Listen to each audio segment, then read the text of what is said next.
Coachcast, seu conteúdo número 1 de marketing e gestão na web. Chegando à quinta temporada do Coachcast, seu conteúdo número 1 de marketing e gestão na web, vamos falar dos 3 grandes Vs. Onde está escrito isso? Tem na literatura? Acabei de inventar. Varejo, vendas e valor. Como isso funciona no dia a dia dentro das empresas, dentro das áreas comerciais, e por aqui vão passar profissionais de N setores, vão falar de modelos de negócios diferentes, vão passar com o olhar de consumidor, de quem compra, no B2B, no B2C, mas vamos entender como acontece a percepção de valor, como esse valor é construído de dentro da empresa para fora ou de fora da empresa para dentro. Qual é a orientação estratégica? O cliente está no centro, o cliente está dentro, o cliente está fora, né? E nada melhor do que a gente começar esse bate-papo falando com alguém que domina a arte da guerra das vendas, né? Eu trouxe aqui um amigo de infância, amigo pessoal, Rodrigo Paes. Seja muito bem-vindo ao Coachcast, Rodrigo. Que satisfação ter você aqui, hein? Alexandre, obrigado. É uma honra e uma felicidade muito grande estar aqui com você, compartilhando esse momento, podendo falar com o teu público, podendo bater esse papo aí sobre vendas, e espero que a gente possa contribuir aí para que o Coachcast fique cada vez mais famoso e muito relevante pro mundo digital, de vendas e marketing também. Muito obrigado, muito obrigado. Sabe que eu sou professor também, isso aqui também é conteúdo estendido das minhas aulas, você vai ficar famoso com meus aluninhos, cara. Excelente, excelente. Vou te acompanhar aí. Maravilha. Rodrigo, antes da gente começar, né, lembra da Gabi? De frente com a Gabi? Lembro. Rodrigo por Rodrigo.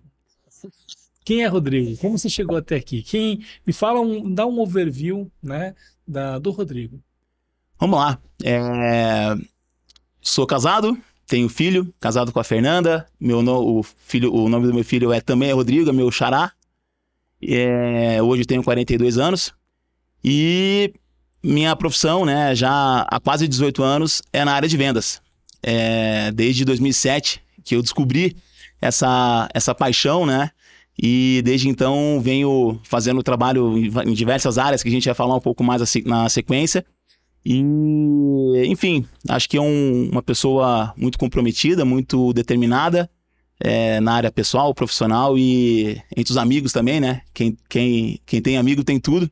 E é isso, acho que a gente tá aí para sempre crescer cada vez mais, sempre aprender cada vez mais e sempre buscando contribuir para quem tá ao nosso redor. Bacana, isso é legal, isso é característica de grandes líderes, né? Desse aprendizado contínuo e também essa vontade, essa vocação de compartilhar, de ensinar, de passar à frente o pouco que sabe, né? Então, parabéns. E mais uma vez, obrigado por estar aqui, né? Eu lembro da nossa época de segundo grau, né? As conversas de sala de aula, de intervalo. E, cara, hoje nós estamos aqui na mesa para fazer um bate-papo como naquela época, né? Mas com outro contexto, um pouco diferente. Vamos falar de mercado, vamos falar de negócio, vamos falar de trabalho, vamos falar de carreira, né? E fazendo essa conexão, que inclusive foi parte do conteúdo, né, da pauta da temporada passada, do ano passado, falamos muito aqui sobre network, né? Então, puxa, essa nossa amizade pessoal aqui, e que já nos conectou diversas vezes, né? Gerou negócio, gerou oportunidades, e curiosamente a gente não trabalhou junto por um período ali de 3 anos de intervalo. Exatamente, né? Na TOTS, né? Exato, trabalhando em outra empresa, eu lembro que eu cheguei a te receber como comercial da TOTS, né? E aí 3 anos depois que você saiu, eu entrei na área de marketing da TOTS, né? Exato. E, cara, ia ser muito bacana a gente ter a oportunidade de trabalhar junto ali. Sem dúvida. Mas cá estamos, né? É isso aí. Então me diz uma coisa, pra gente começar aqui na sabatina de perguntas, essa construção de uma boa rede de contatos, de ter um bom network, ela faz a diferença no dia a dia e principalmente na área comercial? Sem dúvida nenhuma, Alexandre. Eu penso que para você poder ser quem você é, acima de tudo, antes de falar de negócios, você se vende o tempo inteiro, né? Você se vende para os teus amigos, se vende para tua esposa, para o teu filho, para você negociar alguma coisa. A gente negocia o tempo inteiro, né? E isso passa muito pela tua imagem pessoal. E sem dúvida nenhuma, no mundo dos negócios, para você conseguir vender um serviço, vender um produto, você precisa se vender primeiro. Eu sempre digo para os meus vendedores, né, para minha equipe comercial, de que os nossos clientes, eles compram primeiro de vocês, pessoas, para depois comprar a BV Garantia, que é a empresa que eu trabalho hoje. E isso vale para qualquer profissional. Você precisa gerar para os teus interlocutores, gerar para a tua rede de negócio, para a tua rede de contatos, uma imagem muito positiva, de confiança e de credibilidade, para que você consiga se posicionar de uma maneira muito positiva e de que você consiga, logicamente, no momento oportuno, fazer a venda dos teus serviços, enfim, né? E ter oportunidade de negócio, né? E, consequentemente, gerar amizades. Eu acho que eu me espelho muito no que você faz, Alexandre, porque você faz amigos, você gera negócios e faz amigos. Então, isso é algo muito, muito positivo e diria que essencial para qualquer profissional, não só da área de vendas, mas em qualquer setor, né? Você ter uma boa imagem pessoal, saber se vender, saber se posicionar e, sem dúvida nenhuma, que o network, ele te proporciona muitas aberturas de portas e gerações de oportunidades. Não, bacana. Obrigado, né, pela consideração e muito interessante o ponto que você traz, né? Somos todos vendedores, independente da nossa atuação profissional. Estamos nos vendendo o tempo todo, vendendo ideias, vendendo conceitos, vendendo credibilidade. A gente está numa eterna e constante negociação, como você bem colocou, né? Tem um cara que eu gosto muito de olhar algumas, né? Ele tem um livro muito bacana, tem algumas teorias de venda, é um pouco polêmico, né? Ficou muito famoso aí com um livro, com um filme que foi para Hollywood, né? Que é o famoso Lobo de Wall Street. Fez algumas besteiras, foi antiético em algumas situações, ele mesmo se arrepende hoje, né? Tem umas sanções ali contra ele, mas que trabalha muito com treinamentos de venda. Inclusive o final do filme ali do Leonardo DiCaprio no Lobo de Wall Street é a representação do Jordan Belfort fazendo me venda essa caneta, né? Fazendo aquele treinamento. E eu tive a oportunidade de ver um treinamento do Jordan Belfort, onde ele fala muito, inclusive tem no livro dele lá a estratégia do lobo, né? Ele fala sobre a straight line, a linha reta, né? Curta, direta de venda. E ele fala, olha, você tem 4 segundos para se vender, para você impor toda a negociação é uma disputa de poder, né? Então em 4 segundos você se posiciona acima ou abaixo. Né? Poxa, mas é meio agressivo isso, mas qual que é o pitch mágico? Ele fala, não tem palavra mágica que você vai conseguir repetir em 4 segundos. Agora o que existe é a reputação e o desejo da marca que você representa. Sua marca é conhecida, sua marca é desejada.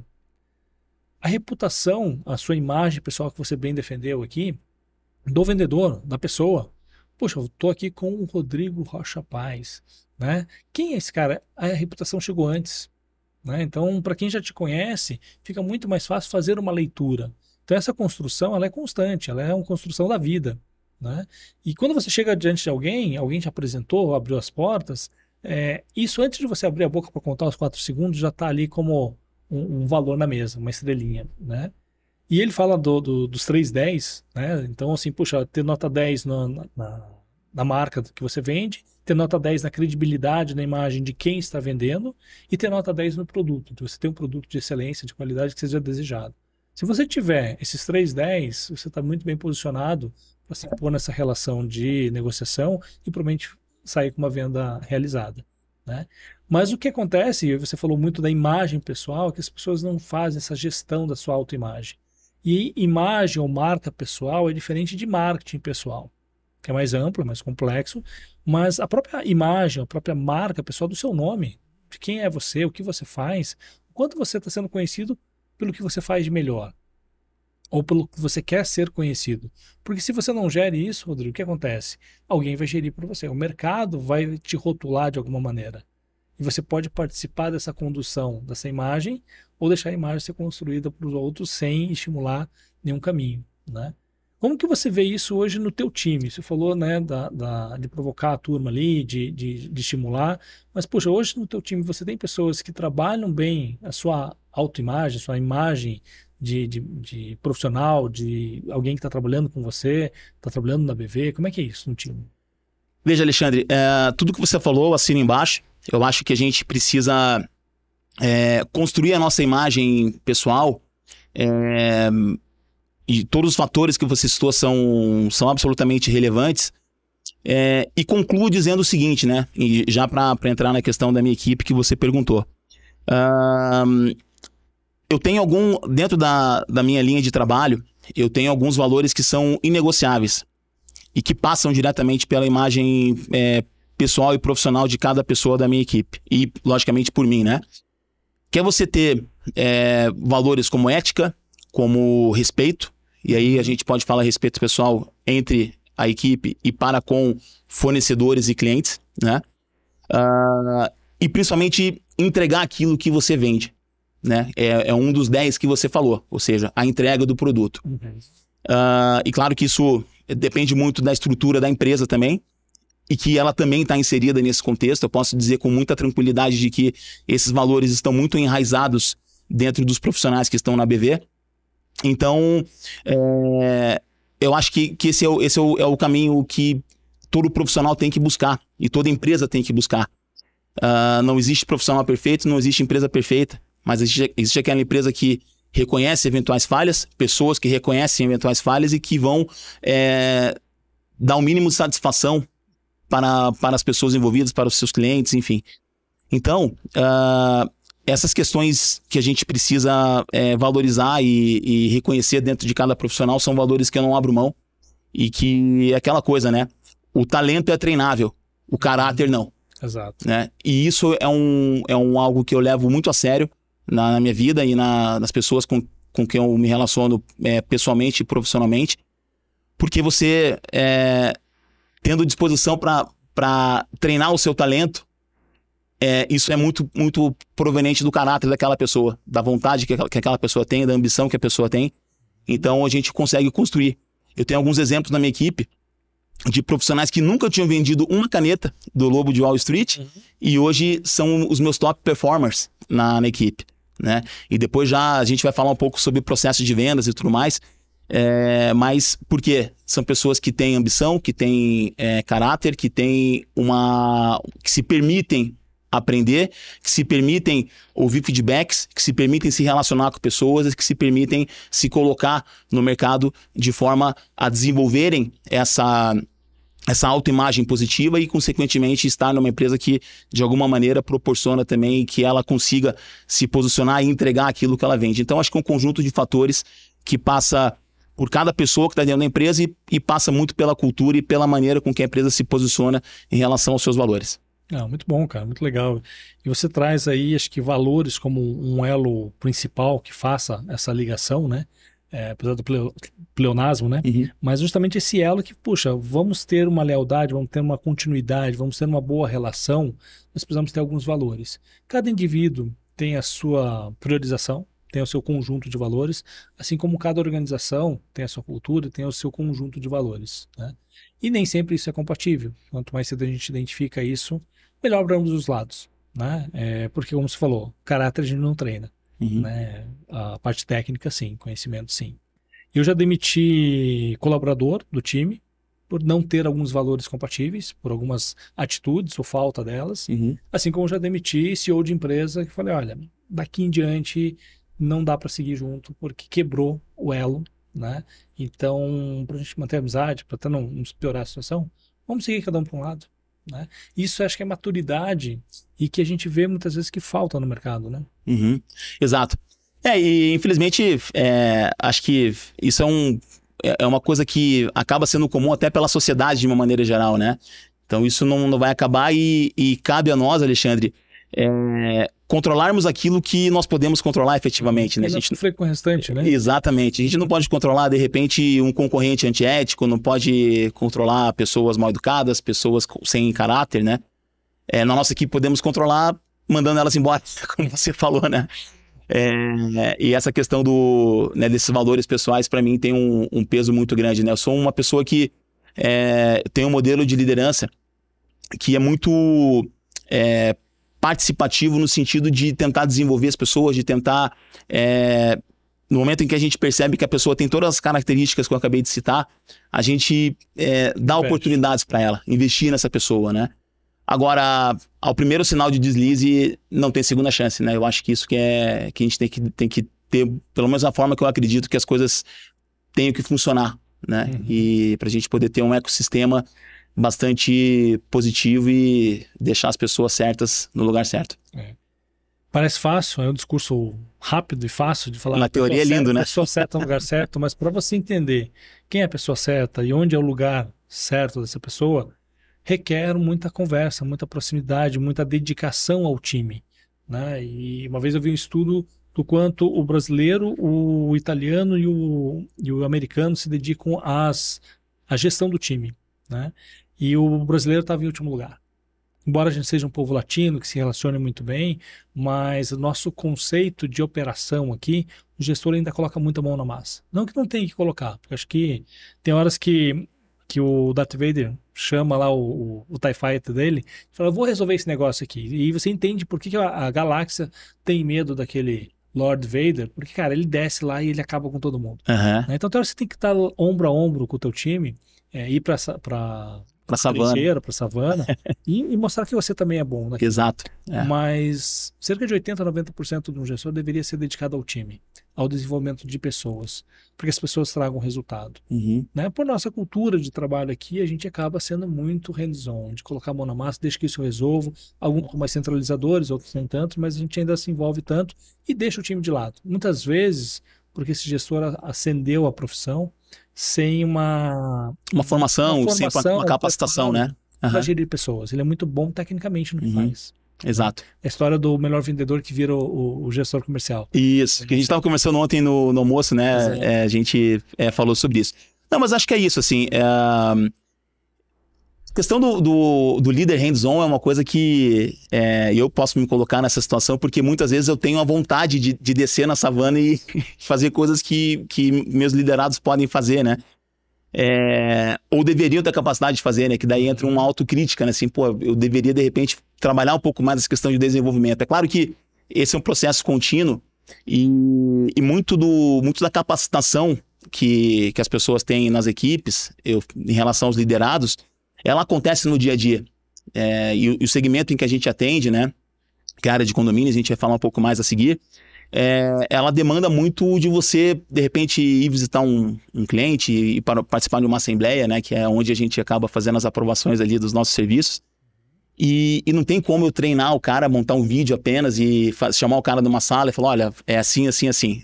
Na teoria, maravilhoso. Mas na hora do pega, que você está falando com outras pessoas que vão deliberar, vão votar sobre contratar ou não o teu serviço, é uma situação que muitas vezes não foge de qualquer situação previsível, né? Então, nesses casos, eu acho que o líder ele tem que estar junto, ele tem que participar, ele tem que ir para campo, tem que ir para a savana.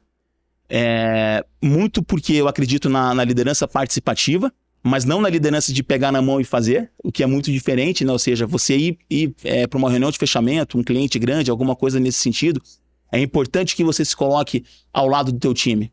Mas isso não significa que você vai fazer tudo por ele. Isso não significa que o teu liderado não tenha que seguir processos que o levaram a chegar até aquele momento de fechamento. Então, é uma coisa que eu classifico como uma linha até um certo ponto um tanto tênue. Né? Poxa, até que ponto que vai a minha capacidade de formar aquele cara e de simplesmente delargar? Porque existe uma diferença entre delegar e delargar. Tipo, vou deixar na mão do cara e que se vira. Não é assim que funciona, né? Você tem que acompanhar. Esses dias até, pegando esse exemplo, né? Eu vi um vídeo do Ricardo, que é o dono da Ricardo Eletro. E ele citou um exemplo fantástico, assim. Que delegar, na visão dele, é o seguinte. Imagine uma mãe que tá na praia com o filho e tem uma babá cuidando daquele filho dela. E aí, de repente, a babá se distraiu e tal, a criança ficou sozinha no mar, e aí a mãe, olha, não, mas eu deixei a babá aqui, tá, a responsabilidade da babá. Não, mas o teu filho tá se afogando no mar, cara. Você vai largar tudo que você tá fazendo e vai salvar teu filho. Então, por isso que eu digo que é uma linha muito tênue, porque você precisa, ao mesmo tempo que você delega, você não pode virar as costas. Você tem que ter indicadores, você tem que ter métricas para saber se aquilo que você delegou para a tua equipe está sendo feito e aonde que isso precisa ser ajustado, para que de repente a criança não se afogue no mar. Não apenas olhar o retrovisor, né? Puxa, não deu certo. Olha aí, cara, te dei a oportunidade de você... Ok, o que você como gestor fez para impedir que não houvesse o erro, que o sucesso pudesse ser alcançado, né? Exato. Então, aí você está pilotando, aí você está gerindo a pessoa, o time, né? Para gerar, de fato, uma entrega de valor. Exato. Né? E como eu disse, é um processo contínuo e que demanda um cuidado constante dos gestores, e eu procuro ter esse cuidado, né? Eu acho que a gente tem que cuidar do nosso time, e aí a gente fala também de questões pessoais, né? Poxa, como é que tá a tua família? Como é que tá teu filho? Como é que tá a tua filha?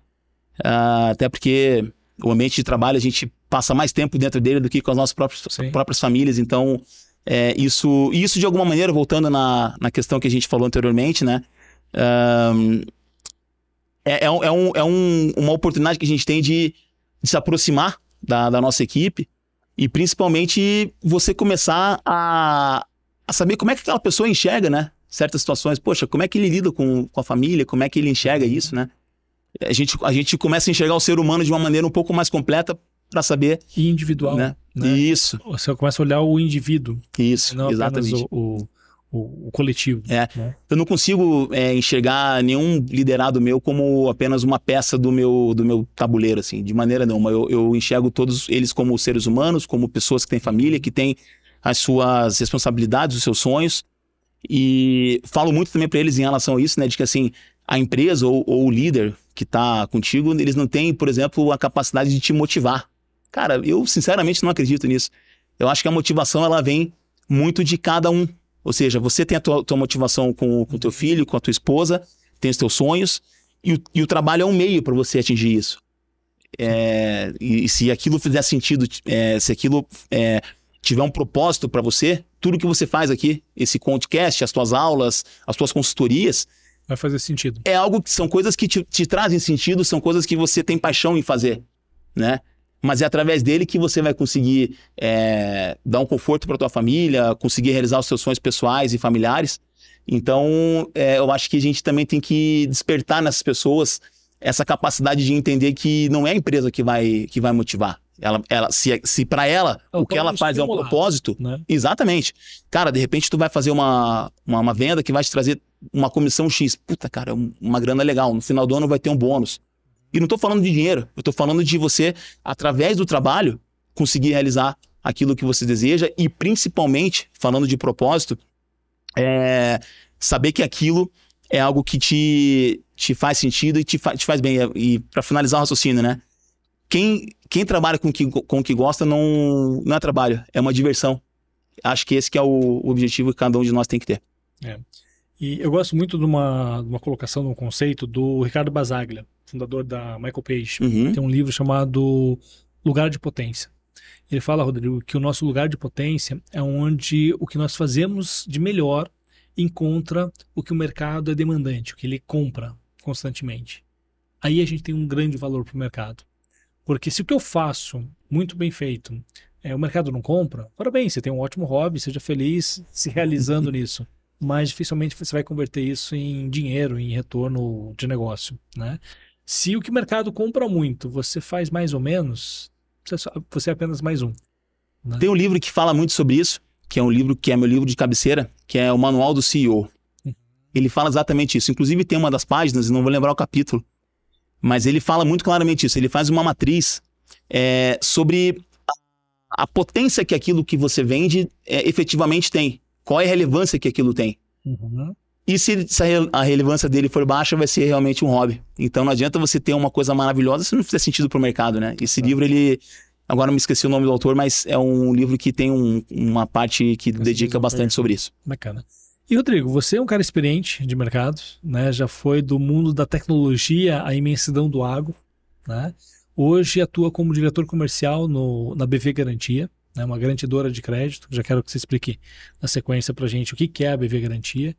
Mas antes disso, existe uma fórmula mágica de venda ou existe características e peculiaridades que cada pessoa, cada empresa, cada mercado, cada produto prove uma configuração de cenário específica?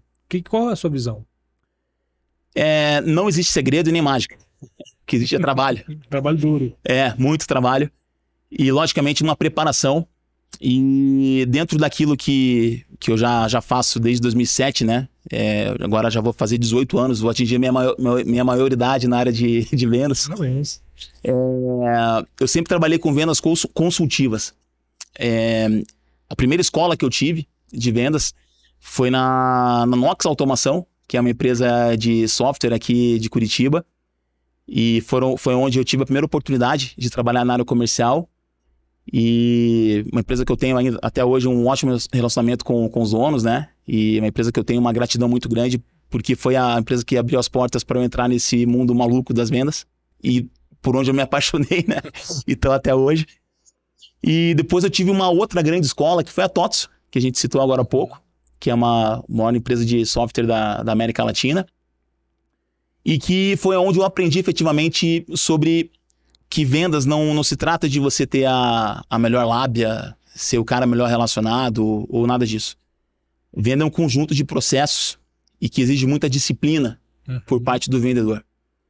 E quando a gente fala de disciplina, a gente fala de você ter uma cadência de cada etapa sendo cumprida de maneira muito rigorosa, né? Ou seja, de você fazer um trabalho de prospecção, um trabalho de abordagem, um trabalho de relacionamento, uma coisa vai derivando da outra. Você se preparar, logicamente, entender aquilo que você vende, aquilo que você quer levar de valor para o mercado, para o segmento em que você atua ou para os segmentos em que você atua. Ter uma organização muito grande para você poder manter cada etapa do teu processo de venda devidamente equilibrado. Eu não posso só prospectar sem fechar negócio, ou eu não posso só fechar negócio sem prospectar, porque a hora que eu fecho aqueles negócios eu não tenho mais de onde tirar, né? O famoso funil de vendas, né?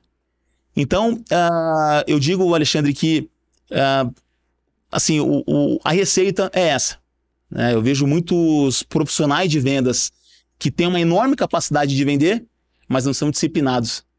E vejo outros que, de repente, nunca venderam nada e você ensina um processo de venda e ele performa. Ele até não é tão bom tecnicamente, mas a disciplina leva ele ao resultado mais facilmente. Exatamente. E não tem... E a fórmula é essa, né? E a gente vê vários coaches de vendas, né? Um que eu admiro muito é o Thiago Concer, por exemplo. Ele fala a todo instante isso. Gente, não adianta você achar que, puta, eu tenho um produto lindo, maravilhoso, cara, não vai vender. Não adianta eu chegar para um interlocutor, chegar para um possível cliente, para um lead, né? Enfim, e falar que a tua empresa é a maior do mundo, que não sei o que, cara, o que aquele cliente precisa? É relevante aquilo que você vende para ele? Então, é um conjunto de fatores que, resumidamente, mistura preparo com disciplina. É isso que leva qualquer profissional de vendas a ter um resultado. Diferente dos trabalhos de faculdade, produto não se vende sozinho, né? Você precisa primeiro distribuir, precisa comunicar, precisa assessorar o cliente, tirar dúvida, entender se é uma venda assistida, né, uma venda complexa. O produto não se vende sozinho. Ele pode ser desejado. E para ele ser desejado, muito trabalho duro aconteceu antes para ele ser conhecido, para ele estar disponível, para ele estar na preferência daquele cliente, né? Seja um software, seja um cereal, né? Exato. O produto ou serviço, não importa. Você tem que trabalhar muito para que, nesse mundo canibal da concorrência, do mercado, ele possa se despontar. E vamos falar de despontar, como a BV Garantia. Primeiro explica o que é a BV Garantia e como ela se diferencia no mercado, qual é a entrega de valor que ela faz para o mercado. Legal. A BV Garantia é uma empresa que tem sede aqui em Curitiba e tem atuação nacional e já está no mercado há 10 anos, vai fazer 11 anos agora já em 2025. Basicamente, o que a BV faz é garantir a receita dos condomínios que têm inadimplência. O nosso público-alvo são condomínios que têm inadimplência. Então, se o teu condomínio tem inadimplência e essa inadimplência acaba trazendo uma dificuldade para o teu síndico e para a administradora fazer as manutenções, pagar as contas do condomínio, a BV resolve esse problema. Então, basicamente é isso. E simultaneamente a isso, Alexandre, a gente se encarrega de fazer a cobrança das taxas de condomínio. Então, o condomínio que nos contrata, ele passa a ter as taxas de condomínio, os boletos das taxas de condomínio sendo emitidas pela BV e, independentemente da inadimplência que o condomínio tenha, nós garantimos a receita do condomínio. Então, é como se o condomínio passasse a não ter mais inadimplência. E aquelas pessoas que não pagaram a taxa de condomínio ficam sob nossa responsabilidade. É a nossa equipe de cobrança, que fica na nossa base aqui em Curitiba, se encarrega de entrar em contato com esses devedores para buscar a negociação e recuperar os valores que não foram pagos. Então, a empresa tem atuação já em todos os estados do país, já temos uma carteira bastante robusta. Hoje a BV é uma das empresas que tem o maior número de percentual de mercado de clientes, né, a nível nacional. Já são mais de 600 condomínios que a gente atende a nível nacional e isso representa mais de 90 mil unidades. Para quem não é da área de condomínios, unidades nós classificamos casa e apartamento. E lotes também, né? A gente atende condomínios horizontais e que, enfim, ainda não tiveram as casas construídas, mas tem já os terrenos e a gente já faz também o atendimento a esse tipo de imóvel. E basicamente, né, complementando o que você perguntou, Alexandre, qual é o valor que a gente leva, né? Isso é muito interessante. Eu sempre digo para os meus clientes e para o meu time, né? Reforço muito com eles. Eu falo assim, gente, a gente não vende emissão de boleto e garantia de receita. Isso o banco faz, ele emite o boleto. Até mais barato. Não, nós emitimos mais barato. Boa. O que a gente vende, pessoal, o nosso grande valor que nós entregamos pro condomínio, a gente pode classificar em algumas etapas, né? Qual é o valor que a gente vende pro síndico e pra administradora? Tranquilidade financeira. Eu sempre faço uma analogia de que advogado, por exemplo, advogado ele não tem salário fixo. Então ele ganhou uma ação ali, recebeu uma grana, no outro mês ele não tem nada, então ele não pode ter uma previsibilidade financeira. Já a pessoa que tem um salário fixo tem uma previsibilidade financeira. O condomínio com inadimplência, ele não tem essa previsibilidade. Então, se eu tenho lá, por exemplo, 50 mil de conta para pagar, e que essa conta ela é rateada entre os condôminos, se alguém não paga, vai faltar dinheiro para o condomínio pagar a portaria, pagar a água, pagar a luz, pagar a segurança e assim por diante. E fica mais difícil para o síndico e para a administradora gerirem esse condomínio. Quando a gente entra no condomínio, a gente garante essa tranquilidade para os gestores do condomínio. Então, se eu tenho 50 mil para pagar, se é 50 mil que foi rateado entre os moradores, a BV vai depositar 50 mil. Então, eu consigo entregar essa tranquilidade financeira para os gestores. E para os moradores, eu diria que o grande valor, o grande benefício que nós levamos para ele é a valorização do patrimônio. Uma coisa muito crítica que acontece, Alexandre, em relação aos condomínios que sofrem com a inadimplência e, consequentemente, sofrem com a dificuldade em fazer manutenções básicas, muitas vezes, é a desvalorização do imóvel. Porque pensa comigo o seguinte, imagine que você e a Zeli vão querer comprar um apartamento, olharam lá na internet, ou a corretora ofereceu para você ali um imóvel, viu as fotos, pô, bacana. Vocês vão lá, o apartamento está espetacular, só que o condomínio tem inadimplência. A área comum não está com uma manutenção legal, a churrasqueira está com móveis velhos, a portaria não é 24 horas. E muitas vezes isso acontece porque o condomínio não consegue se manter. Ele não tem uma boa saúde financeira, como uma empresa. Exatamente. Ele é uma empresa. E aí vai acontecer duas coisas. Ou você vai conseguir comprar mais barato aquele imóvel, ou você não vai nem comprar. Ou você foge. Exatamente. Então, quando a gente fala de valorização de patrimônio, nós estamos falando disso. Nós estamos falando de uma empresa que é a BV Garantia, que faz essa garantia financeira, que proporciona essa tranquilidade e, consequentemente, essa valorização de patrimônio. É muito gratificante para nós da BV quando a gente vê condomínios que fazem reforma de fachada, cara. Existe uma valorização média aí de 15% a 20% no valor do imóvel, quando o condomínio está com as suas instalações em dia, com a fachada legal, com a portaria funcionando bacana. Então, eu diria que isso que a gente consegue entregar para os nossos clientes e é o principal propósito que me faz acordar diariamente e trabalhar por isso. Legal, ou seja, o síndico ou uma administradora pode ter uma tranquilidade porque ele tem essa previsibilidade financeira. Essa previsibilidade ele consegue programar ao longo do tempo obras, ações, aumento de quadro funcional, né? Porque ele tem a garantia que vai receber. Por mais que ele tenha mais ou menos um fundo de reserva, ele não está em déficit. Exato. Por mais que tenha lá, qual é a taxa média hoje do mercado de inadimplência? 5%, 10%, 2%? A taxa média da inadimplência, você vai se assustar, ela está acima de 20%. Caraca.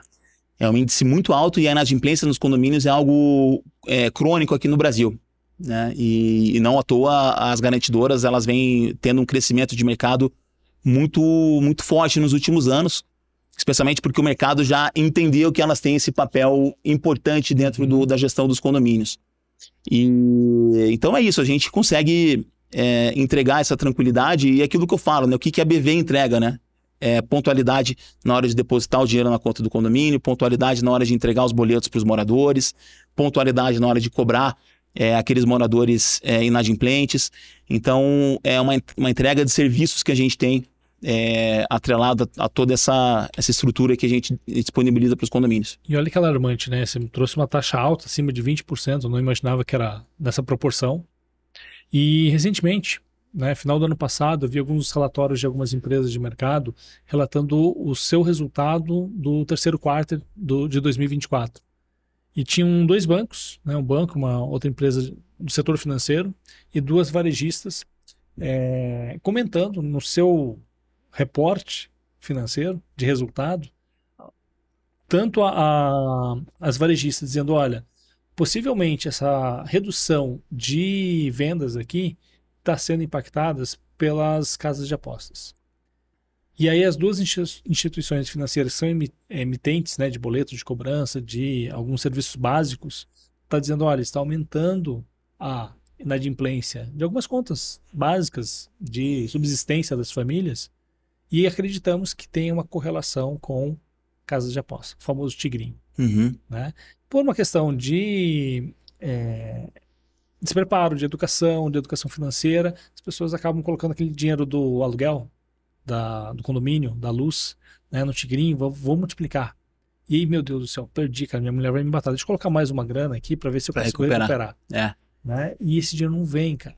Ou seja, se esse cenário ele é drástico hoje, talvez exista uma tendência de aumentar. Sem dúvida nenhuma. Nos próximos meses. E dentro dos condomínios a gente vê muito isso. Tem muitos moradores que a gente sabe, né? Isso, relatos de síndicos, e a gente está no mercado já. Eu tô na BV agora, vai fazer já 8 anos, né? De muitos moradores que, em função dessa falta de disciplina financeira e da falta de educação financeira, acabam, por exemplo, trocando o pagamento das suas contas de taxas de condomínio, de aluguel, de financiamento, e parcela do carro, e cartão e tudo, por consumo de situações supérfluas, né? Tipo, o cara troca o pagamento dessas contas para fazer um churrasco, ou para trocar de carro, ou para viajar. Nada contra, acho que todos nós temos o direito de ter os nossos momentos de lazer e ter os nossos direitos de consumo, né? Mas em se tratando de condomínio, isso é muito sério, porque no momento em que você não paga a taxa de condomínio, você prejudica o teu vizinho. Porque olha que, como é uma situação bastante crítica, né, Alexandre? Os condomínios que têm inadimplência e não têm garantidora, eles se obrigam, em algum momento, a aumentar a taxa de condomínio.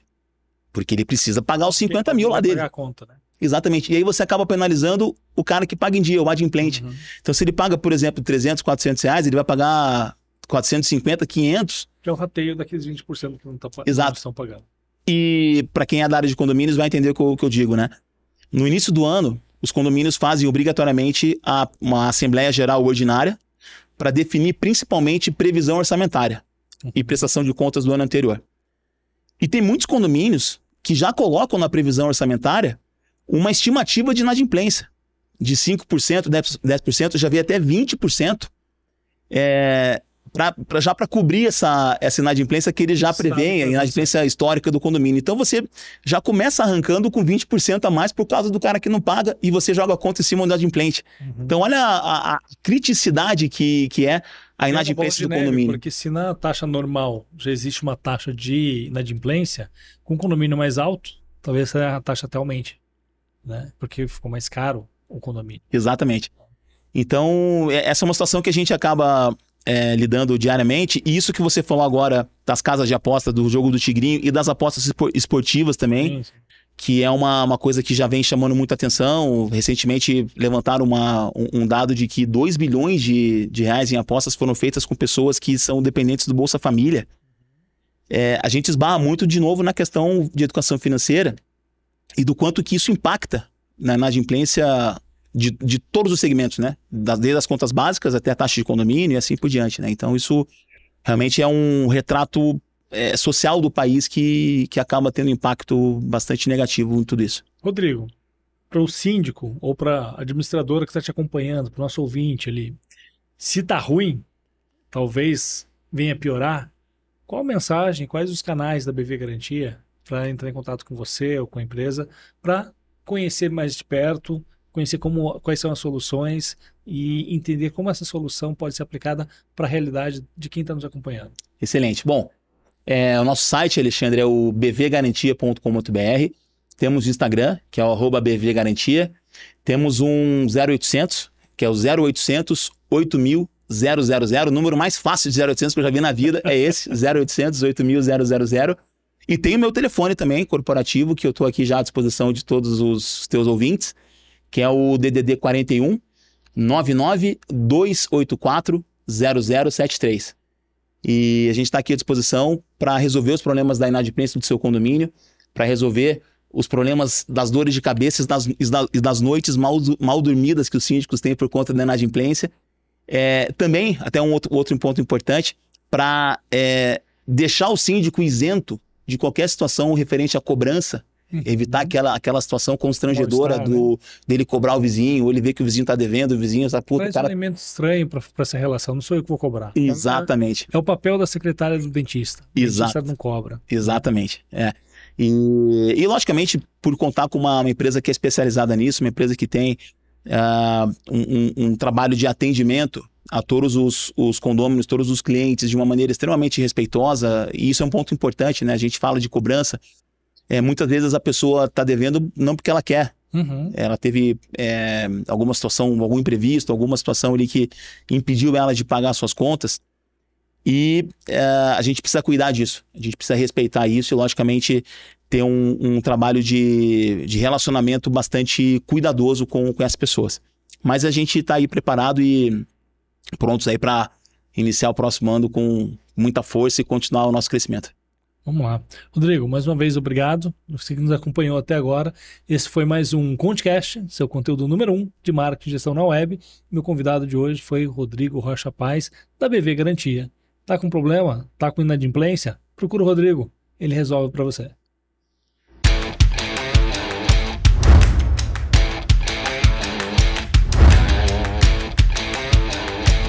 ConteCast, seu conteúdo número 1 de marketing e gestão na web.